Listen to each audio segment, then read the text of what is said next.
पुत्री है कदम प्रजापति, उनके पास जाकर अपने पुत्री को प्रदान करो। दोनों को मिलाने वाले ब्रह्मा जी हैं और ब्रह्मा जी के आदेश से, पिता के आदेश से मनु और शत्रुपा अपने पुत्री को लेकर के बिंदुसर स्थान में, वहां कदम प्रजापति जहां तपस्या कर रहे थे वहां पर पहुंचते हैं और उनसे आग्रह व्यक्ति करते हैं कि आप जो तपस्या कर रहे हैं तो सभी सदा के लिए नहीं, आप तो सृष्टि के लिए, सृष्टि शक्ति प्राप्त करने के लिए ही तपस्या कर रहे हैं। हम आपको अपने पुत्र प्रदान करना चाहते हैं। कदम प्रजापति ने सोचा, जो लोग कन्या को खोजने जाते हैं तो खुद ही देने के लिए आ गए तो ठीक है, हम स्वीकार करेंगे। एक शर्त है, एक शर्त है, उस शर्त के ही अनुसार हम आपके पुत्र को स्वीकार कर सकते हैं। कदम प्रजापति ने कहा, यदि आप लोग इसमें स्वीकार है तो हम भी स्वीकार करेंगे। तो शर्त क्या है? तो एक संतान होने के बाद हम संन्यास ग्रहण कर लेंगे।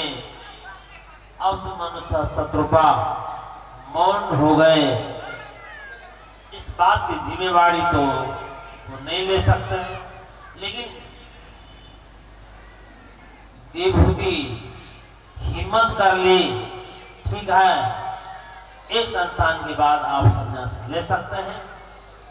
जब इस प्रकार स्वीकार कर ले तो मनु और शत्रुपा अपने पुत्र को ब्राह्म विधि से कदम प्रजापति के साथ विवाह करता है। ब्राह्म विधि हिंदू विधि शास्त्र में वर्णन आता है कि 8 प्रकार के विवाह, 8 प्रकार के विवाह में सबसे उत्तम प्रकार के विवाह ब्राह्म विवाह माना जाता है। ब्राह्म विवाह कहते हैं जो माता पिता अपने पुत्री को कोई योग्य वर के साथ सौंपे, विवाह करे और कुछ धन दौलत भी दे, इसको ब्राह्म विवाह कहते हैं। और भी विवाह है, आप लोग सुनेंगे समय समय पर। तो इसी शास्त्र के अनुसार संग्रह करके वहां भी कानून में, हिंदू शास्त्र में कानून में इसको रखा गया है कि किस प्रकार के विवाह का कितना अधिकार होता है। अब हम इनके कथा सुनने जा रहे हैं जो कदम प्रजापति और देवहूति। कदम प्रजापति बहुत तपस्वी थे, वो तपस्या में ही लगे रहते थे, उनका और कोई चीज का ख्याल नहीं रहता था। अब देवहूति को वहां पर विवाहित करते हैं। देवहूति उनकी तपश्चर्या में साथ दे रही है, उनकी सेवा कर रही है, हर कुछ की उसकी व्यवस्था कर रही है। अपने जो राजकुमारी थी वो राजकुमारी वेशभूषा भी छोड़ करके वल्कल वस्त्र और मैला कुचेला वस्त्र होकर के ऐसे मलिन अवस्था को प्राप्त कर ले। एक दिन कदम प्रजापति को ख्याल आया, जो एक मानवी मनुपुत्री मेरे लिए अपने तन मन धन को समर्पित की है, तो बोलो हे मानवी, तुम्हें क्या इच्छा है, बोलो। तो देवहूति कहती है कि जिसके लिए मेरे माता पिता आपको सौंपे हैं उसका फल तो प्राप्त नहीं हुआ है। तब वहां पर कदम प्रजापति अपने संकल्प से ही एक बहुत बड़ा विमान की सृष्टि रचना करते हैं। इतनी शक्ति क्षमता थी और उस विमान में ही सारा चित्र, तालाब और घर बार सब कुछ, और उसमें ही रहन विहार करने लगे। और उस तालाब में जब देवहूति को कहे स्नान करो, स्नान करने पर देवहूति दिव्य निर्मल एक युवती स्त्री के रूप में प्रकट हुई फिर से, और उसके साथ उससे देवहूति से 9 कन्या जन्म ली। एक ही साथ 9 कन्या ये हमारे सृष्टि के क्रम, हम जो साधारण मनुष्य हैं हमसे ये बात संभव नहीं है, लेकिन वहां पर एक ही बार में 9 कन्या है। तो कन्या जन्म ली, कन्या तो विवाह होकर के अपने अपने घर चले जाने वाली है, तो चले जाएगी, लेकिन फिर देवहूति के पास रहने वाले कौन? तो देवहूति कहते हैं कदम प्रजापति से, तो फिर से मुझे शोक दूर करने वाले संतान नहीं हुआ, अब कैसे संन्यास ले सकते? फिर अब उसके बाद कदम प्रजापति कहते हैं, हे मानवी, तुम चिंता मत करो, तुम्हारे अंदर में भगवान ही आने वाले हैं। और क्योंकि ब्रह्मा जी सारे बात वृतांत सुनाए थे कदम प्रजापति को, तो आपके द्वारा भगवान के अवतार होगा। अब देखिए, वहां एक दिन देवहूति के मन में ग्लानि हुई, जो मैं क्या इतना समय संसार में ही व्यतीत किया और आपको मैं समझ नहीं पाया। कदम प्रजापति तपस्वी थे, उनसे ज्ञान प्राप्त करना था, लेकिन वो एक संसार को ही एक सर्वस्व समझ लिया था। लेकिन एक दिन देवहूति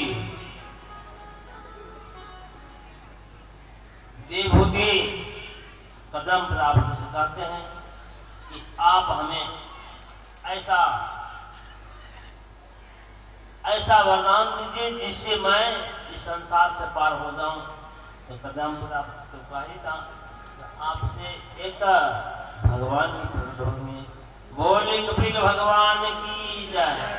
समय आने पर देवहूति फिर भगवान के गर्भ में धारण किया और समय आने पर भगवान का अवतार होता है।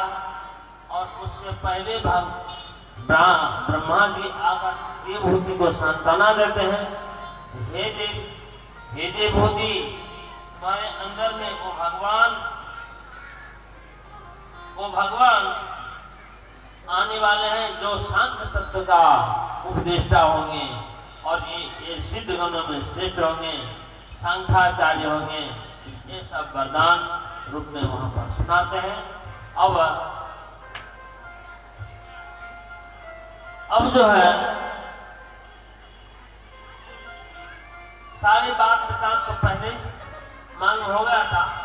जब भगवान प्रकट हुए तो उनके प्रसूति का गृह में तेज प्रकट हुआ और समझ ले कि भगवान ही प्रकट हुए हैं। उनके पास जाकर के कदम प्रजापति स्तुति करते हैं।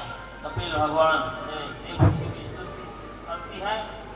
और उसके बाद कुछ समय के बाद एक दिन देवहूति कपिल भगवान से कहती है, जो हे पुत्र, मुझे ऐसा उपदेश दो, ऐसा ज्ञान दो कि मैं इस संसार से पार हो जाऊं। उस समय में फिर कपिल भगवान वहां पर आध्यात्मिक योग का उपदेश करते हैं। इसको कहते हैं कपिल गीता। और थोड़ी देर के लिए ये कपिल गीता, इसको कहते हैं कपिल भगवान से कही गई बात को कपिल गीता। और समय समय में आप लोग गीता सुनेंगे, उद्धव गीता, गोपी गीता, श्रीमद् भागवत गीता। तो कृष्ण भगवान अर्जुन को उपदेश, उसका नाम है श्रीमद् भागवत गीता। और कृष्ण भगवान उद्धव जी को जो उपदेश देते हैं उसको उद्धव गीता कहते हैं, जो आप लोग अंत में सुनेंगे। और अभी आप लोग कपिल गीता सुनेंगे थोड़ी देर के बाद। और यहाँ पर आप